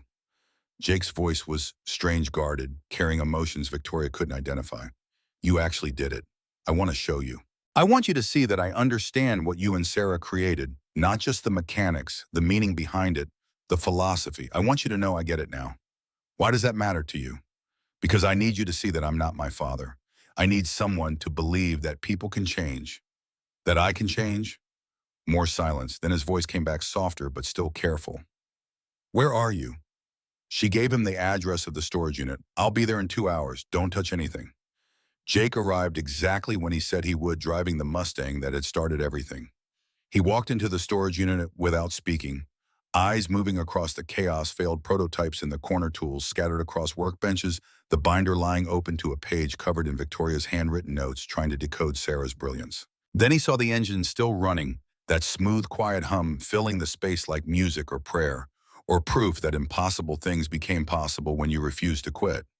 He examined every connection, every circuit, every component with the meticulous attention of someone who understood that small mistakes could cascade into complete failure.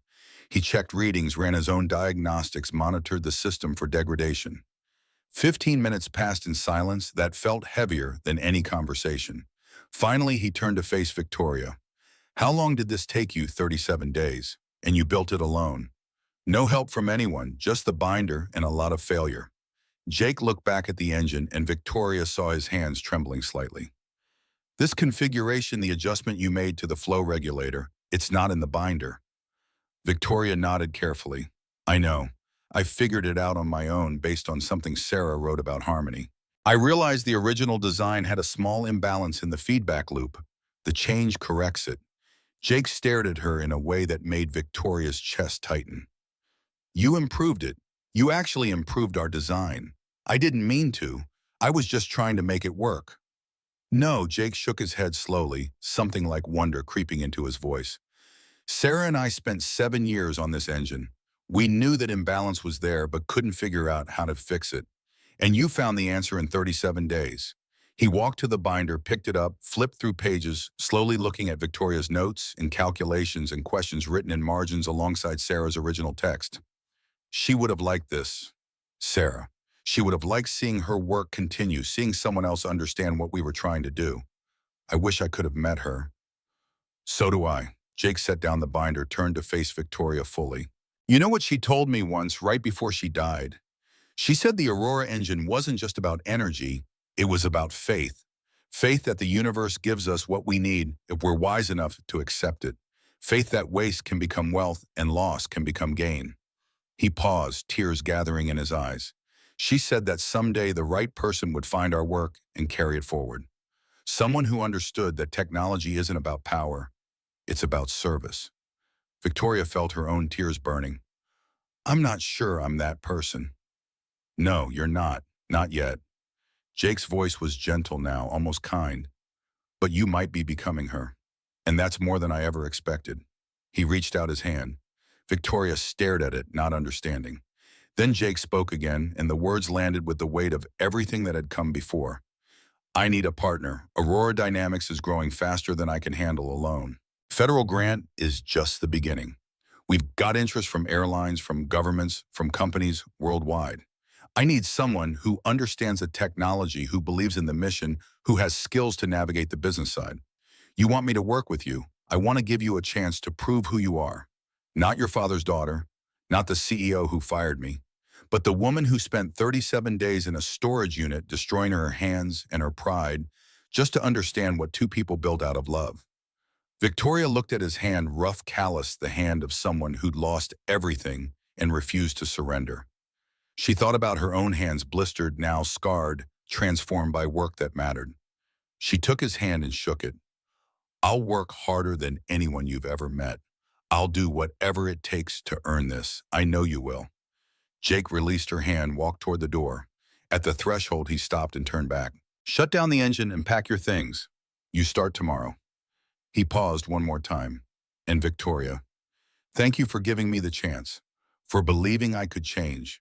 For the first time since she'd met him, something that might have been a smile crossed Jake's face. Don't thank me yet. The hard part is just beginning. Victoria showed up at Aurora Dynamics at 6 the next morning, 3 hours before anyone else would arrive. The converted warehouse sat in an industrial section of Oakland, where rent was cheap and neighbors didn't ask questions about machines running late into the night. Fog hung thick over streets, still dark, turning streetlights into halos, making everything soft and uncertain.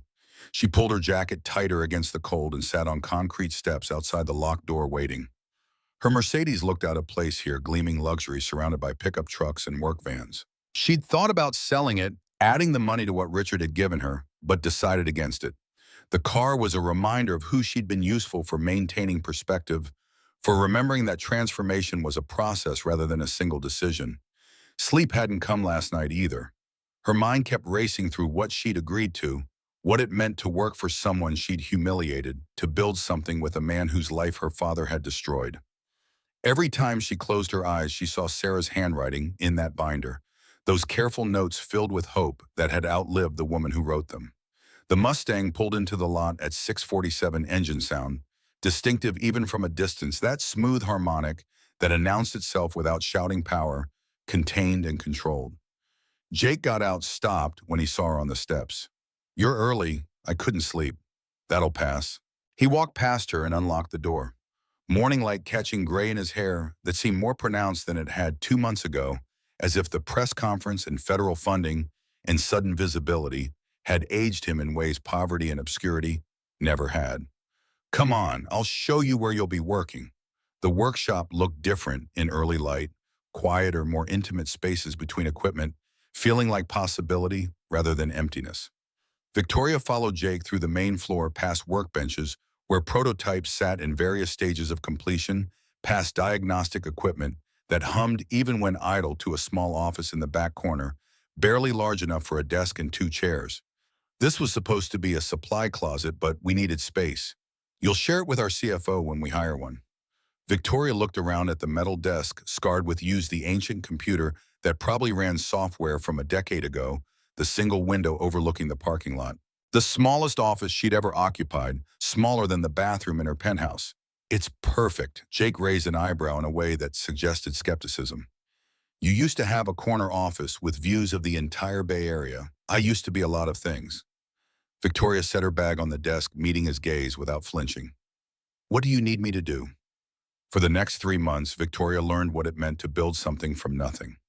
She answered phones when the receptionist was overwhelmed by calls from journalists and investors and companies wanting to license technology that hadn't been proven at scale yet. She filed paperwork the government required in triplicate because federal grants came with oversight that assumed fraud until proven otherwise. She negotiated with suppliers who didn't return calls because Aurora Dynamics had no credit history and no track record and no reason to trust a startup claiming revolutionary technology. She fixed the coffee maker when it broke, unclogged the toilet, when the plumber wanted $300 just to show up, stayed late, reconciling spreadsheets because they couldn't afford an accountant yet, and someone needed to track where every dollar went. The other engineers didn't trust her at first. They'd all heard the stories: the CEO who'd mocked their boss in a parking lot, the heiress who'd tried to steal their technology. They watched her with suspicious eyes, waiting for the mask to slip, waiting for the real Victoria Hayes to emerge and reveal this whole redemption act was just another scheme. Victoria didn't blame them. She just kept working, kept showing up at 6, kept staying until midnight, kept doing whatever needed to be done without complaint or expectation of recognition. Slowly and perceptibly, the atmosphere shifted. Patricia Reeves was first appearing one evening with coffee and a circuit design problem that needed fresh eyes. David Kim followed a week later, asking Victoria's opinion on financial projections for scaling production. 6 weeks in, Marcus Webb arrived, the same Marcus who'd shown off his Mercedes at that quarterly showcase that now felt like it had happened in another lifetime. He'd left Hayes Aerospace after the board purge, after watching the company he'd believed in revealed as built on theft. Now he stood in Aurora's workshop looking uncomfortable and determined. I want to help. I'm good at what I do. Propulsion systems, energy conversion.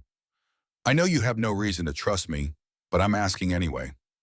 Jake looked at Victoria.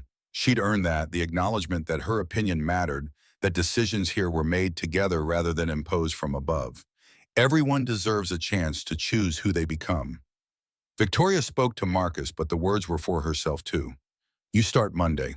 One night, about 8 weeks in, Victoria was alone in the workshop running diagnostics on a new prototype iteration when Jake appeared beside her. The building was dark except for her workstation, everyone else long gone to families and lives that existed outside these walls. It's midnight, go home. I want to finish these tests.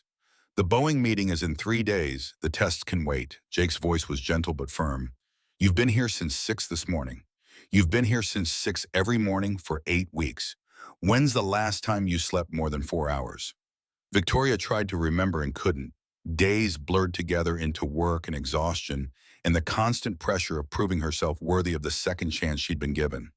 Jake pulled up a chair, sat close enough that she could smell motor oil and something else that reminded her of honesty.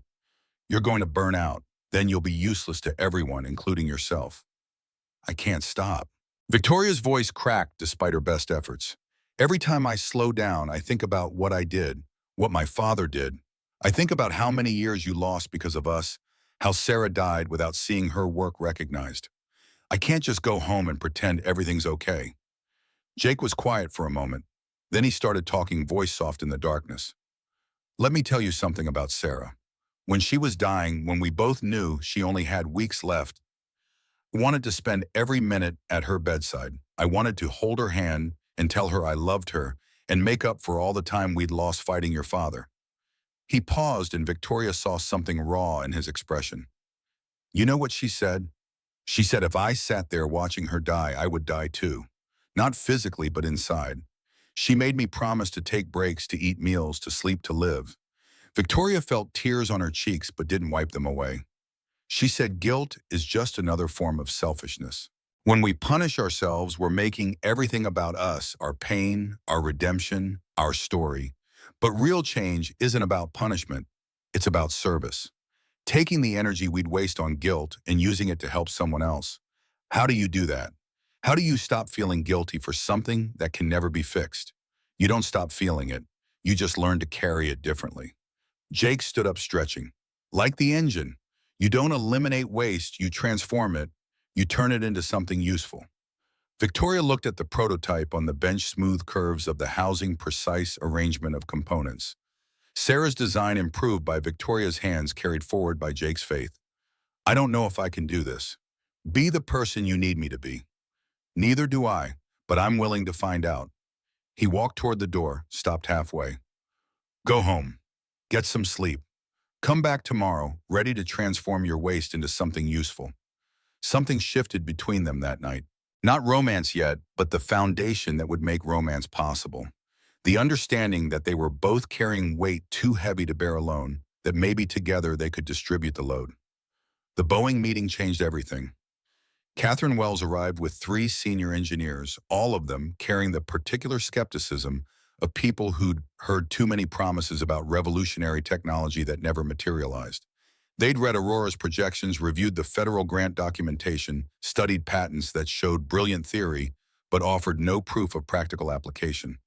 We've seen your materials, impressive numbers, but numbers can be manipulated. Catherine's voice carried the weight of 32 years in aerospace. Show us something real. Jake looked at Victoria. She'd spent weeks preparing presentations and financial models and risk assessments. Now none of it mattered except the truth they could demonstrate. Follow me. She led them outside to where the Mustang sat in morning sunrust, looking almost intentional under the light, like weathering that told stories instead of diminishment. Catherine wrinkled her nose. This is your demonstration. This is the original, the first Aurora engine ever built. It's been running for 15 years. It's survived cross-country trips, California summers, freezing winters. It's never needed major repair. It's never needed fuel. Never needed fuel. Catherine's skepticism came through sharp. That's quite a claim. Victoria opened the hood. The Boeing engineers crowded around, doubt giving way to curiosity as they examined components that looked both familiar and alien. Conventional parts arranged in unconventional configuration systems that suggested principles they recognized but couldn't quite place. Victoria pointed out energy recapture systems, regenerative loops, harmonized flow regulators. Jake connected monitoring equipment while Victoria climbed into the driver's seat, leather cracked and worn, but comfortable in the way only familiar things could be. She turned the key. The engine sang. That perfect, impossible sound filled the parking lot. Boeing engineers stared at tablets, watching data flow across screens, energy in energy, recycled energy out. A loop that sustained itself, that grew stronger over time instead of weaker. One engineer whispered something that sounded like prayer. That's not possible. And yet there it is. The demonstration lasted an hour. Victoria answered every question, explained every component, walked through technical details without overselling or exaggerating. When it ended, Catherine stood in silence, staring at the Mustang like she was seeing the future taking shape in rust and determination. I've been in this industry 32 years. I've seen people promise miracles. Most were lying. A few were delusional. She shook her head slowly. But this is real. It's real and we're ready to scale it. Catherine turned to face Victoria fully. I know who you are, Miss Hayes. I know what your father did. There are people at Boeing who think we shouldn't be anywhere near you or this company. Victoria's stomach tightened, but she held the gaze. What do you think? I think people can change. I think technology doesn't care about politics or history. And I think this engine could transform the entire aviation industry. Catherine extended her hand. Boeing is prepared to offer an exclusive partnership agreement. $10 billion over 5 years in exchange for first-mover access to Aurora technology. Victoria felt dizzy. More money than Hayes Aerospace had been worth more than her father's entire legacy. But it wasn't the money that made her hands shake. It was the validation, the proof that Sarah's dream could survive and flourish exactly as she'd hoped. We'll need to discuss terms. But Victoria Catherine's grip was firm. Don't make us regret this. There won't be a second chance. The Boeing deal announcement made headlines. Aurora Dynamics stock, they'd gone public 3 weeks earlier in a modest IPO that valued the company at $800 million, jumped 47% in a single day. Journalists who'd covered Jake's initial press conference returned with follow-up questions about timelines and production capacity and whether this technology could really deliver on its promises. But something else was happening in the background, something Victoria didn't notice at first because she was too focused on scaling production and hiring engineers and managing growth that felt like controlled chaos. Brad Thornton was making moves. She discovered it by accident, overhearing a phone conversation Marcus was having with a supplier about specifications that had mysteriously changed. When Victoria investigated, she found a pattern. Small sabotages, nothing dramatic enough to halt production, but enough to create delays and doubts. Suppliers suddenly questioning Aurora's credit. Regulatory agencies receiving anonymous tips about safety concerns. Technical specifications leaked to competitors before Aurora could file additional patents. Someone with inside knowledge of how Hayes Aerospace operated was trying to destroy them. Victoria called Jake into her office. Their office now, they'd pushed 2 desks together and worked side by side most days. We have a mole. Someone's leaking information, sabotaging relationships. This isn't random. These are tactics my father used to bury competitors. Jake leaned against the desk processing. Who would have that knowledge? Victoria's eyes widened as pieces fell into place. Brad Thornton.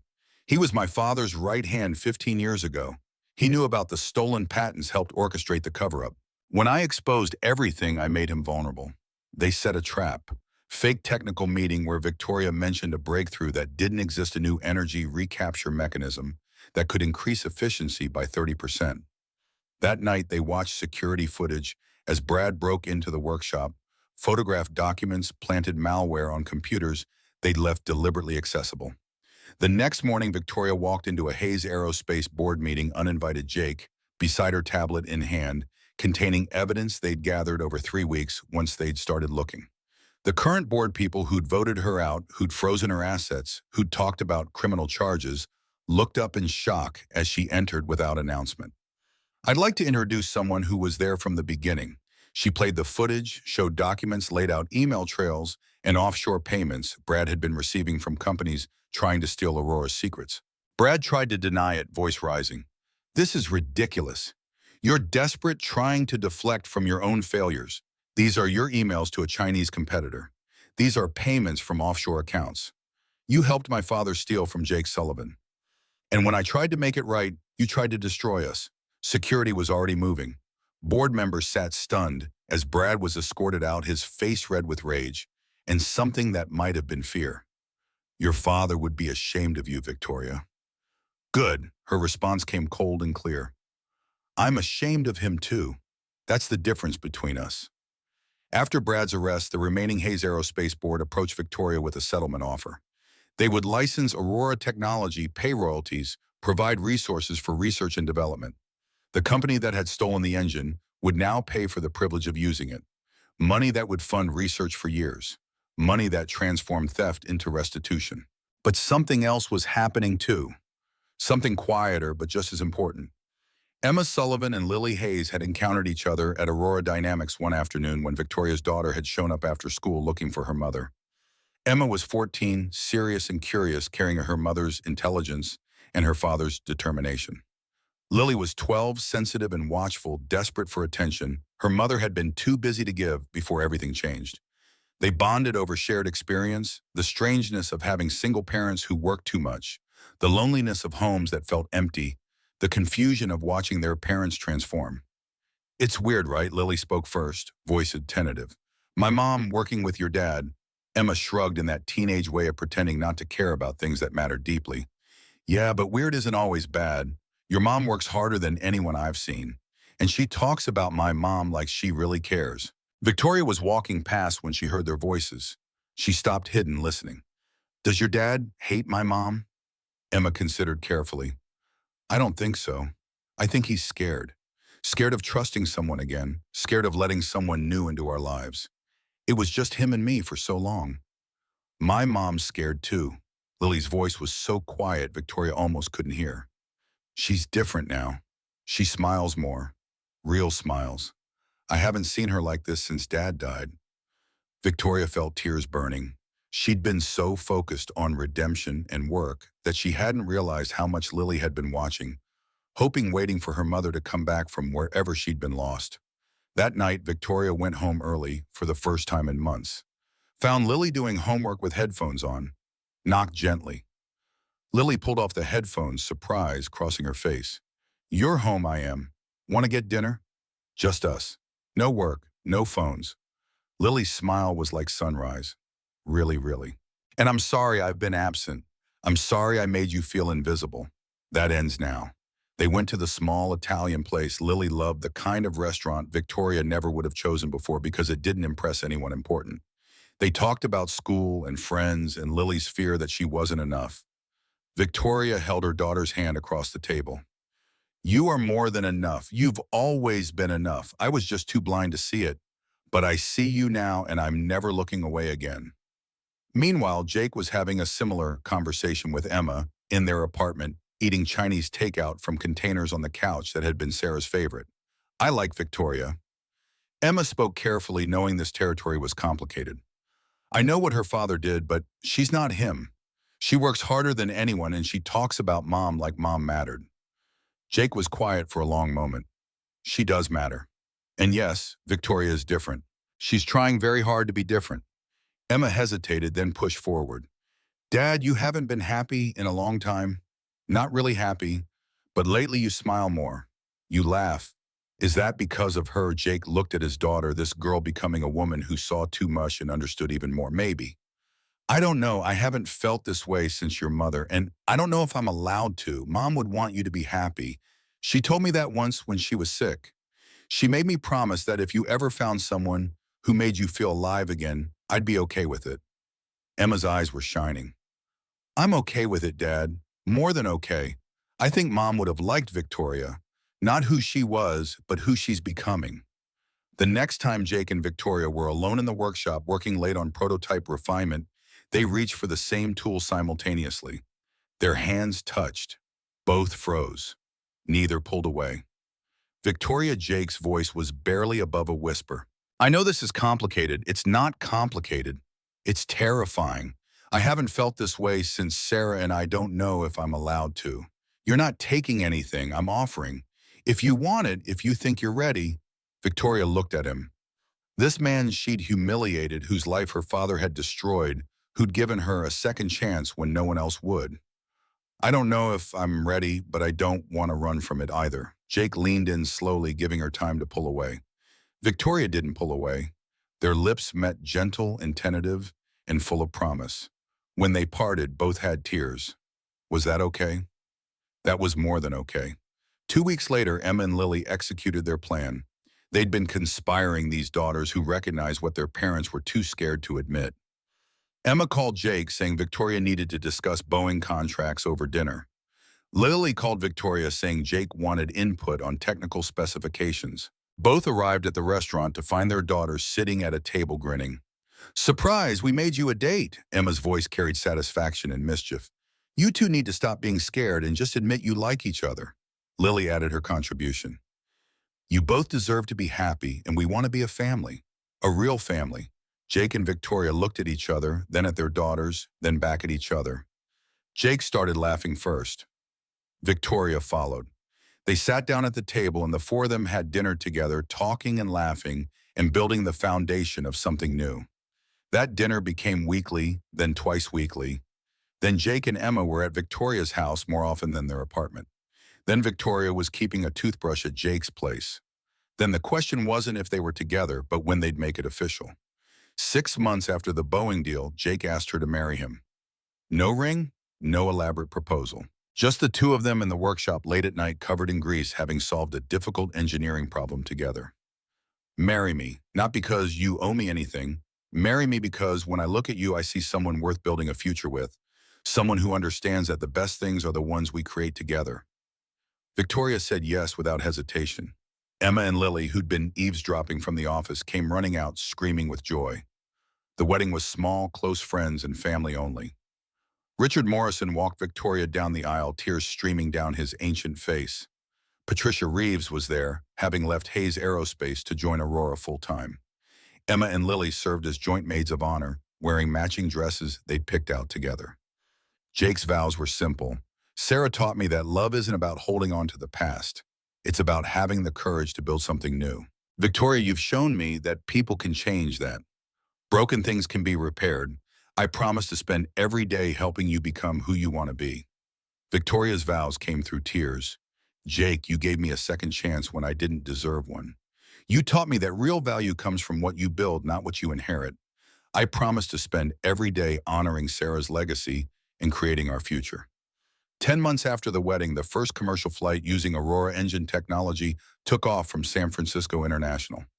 Jake and Victoria stood on the observation deck with Emma and Lily, all four holding hands. The Boeing 787 had been retrofitted with Aurora propulsion painted in special livery, deep blue with gold accents. On the tail, a single word in elegant script, Sarah. Jake saw the name and started crying immediately. "You didn't have to do that. Name it after her." "Yes, I did. This is her achievement, her legacy. The world needs to know who made this possible." The engine spooled up, that familiar sound Victoria had first heard in a parking lot what felt like a lifetime ago. The aircraft began to move faster and faster until it lifted off and climbed into blue California sky. "She's flying." Jake's whisper broke on the words. "Sarah's finally flying." Victoria held him as he cried. Emma and Lily pressed close on either side. Four of them standing together as family while the crowd erupted in cheers. When the plane disappeared into clouds, Jake wiped his eyes and turned to Victoria. "Thank you for everything, for changing, for helping me finish what we started. I should be thanking you. You gave me a chance when I didn't deserve one. We taught each other. That's what partnership means." 5 years later, the National Museum of American Innovation created a permanent exhibit honoring the Aurora engine. They wanted to display the original prototype, the rusted Mustang, that had carried the secret through 15 years of obscurity. Jake agreed on one condition: Victoria had to be there for the unveiling. The ceremony was held on a crisp November afternoon. The museum had recreated Aurora's original workshop, complete with workbenches and diagnostic equipment. At the center sat the Mustang rust-preserved paint untouched exactly as it had looked that day in the parking lot. A bronze plaque stood beside it. Victoria read it aloud during her speech to hundreds gathered. This vehicle carried a revolution. For 15 years, it transported a dream that powerful forces tried to destroy. The Aurora engine represents one of the most significant technological achievements in human history. But more than that, it represents the power of persistence, the strength of love, and the possibility of redemption. She walked to the Mustang, put her hand on the hood. I want to tell you about a woman I never met, but who changed my life forever. Her name was Sarah Sullivan, and she believed that technology exists to serve humanity. She believed the universe doesn't have a scarcity problem, it has a wisdom problem. She believed waste can become wealth and loss can become gain. Victoria's voice broke slightly. Sarah died believing her work had been buried. But she was wrong. Her work survived. Her dreams survived. And today, millions of people live better lives because of what she built. She turned back to the crowd. I'm not the hero of this story. I'm the villain who learned to be something else, the proof that even the worst version of ourselves doesn't have to be the final version. Victoria walked back to where Jake stood with Emma and Lily family built from ruins of tragedy. This car taught me what real value looks like. It's not about shine or status. It's about what you build, what you protect, what you're willing to sacrifice to make things right. After the ceremony, when crowds had dispersed, Victoria and Jake stood alone beside the Mustang. Jake reached into his pocket, pulled out a small object, a key old and worn metal smooth from years of use. This is the original key, the one Sarah used to start the engine for the very first time. I've carried it everywhere for 20 years. He held it out to Victoria. I want you to have it. Jake, I can't. Yes, you can. Sarah would have wanted this. This key started a revolution. Now it belongs to the woman who helped finish it. Victoria took the key with trembling hands, warm from Jake's pocket. What am I supposed to do with it, remember? Every time you doubt yourself, hold this key and remember what it started. Remember that the most valuable things aren't always visible. Sometimes they're hidden in plain sight, waiting for someone brave enough to look past the rust and see the gold underneath. Outside the museum windows, Victoria could see Emma and Lily waiting, laughing about something only sisters would find funny. She could see the future they were building together, brick by brick, transformed from rubble of everything that had been destroyed. Some revolutions start with a bang, others start with a whisper, and some, the ones that matter most, start with a rusted old car, an engine that shouldn't exist, and two people brave enough to believe that even the most broken things can be made to run again.